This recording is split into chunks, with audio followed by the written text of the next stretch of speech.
Hawak na ng mga kapulisan ang isang estudyante matapos ang isinagawang bypass operation sa Purok Maligaya, Barangay Bankaw-Bankaw. Matapos masamsam mula sa kanya ang ilang pakete ng mga pinatuyong dahon na hinihinalang marijuana. Patrolwoman Christine Lorenzo sa report.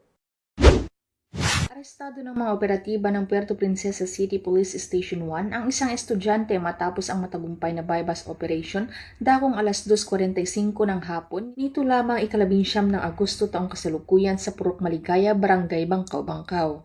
Kinilala ang suspect na si alias Tugtog, 25 anyos, residente ng Barangay Tinigiban, Puerto Princesa City. Nasamsam mula sa kanya ang iba't ibang pakete ng pinatuyong dahon na hinihinalang marijuana na may kabuoang timbang na 16.76 gramo at tinatayang halagang 1,676 pesos, dalawang syringe na naglalaman ng hinihinalang synthetic cannabinoid at ang bypass money na binubuo ng isang 1,000 budel money at isang tunay na 500 peso bill.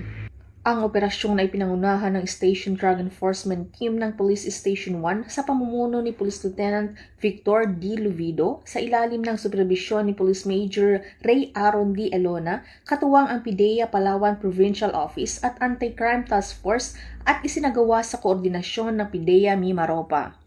Kasong paglabag sa Section 5, Article 2 ng Republic Act 9165 o Comprehensive Dangerous Drugs Act of 2002 ang isasampa laban sa suspect na ngayon ay nasa kustodiya ng Police Station 1 at sasailalim sa inquest proceedings sa City Prosecutor's Office.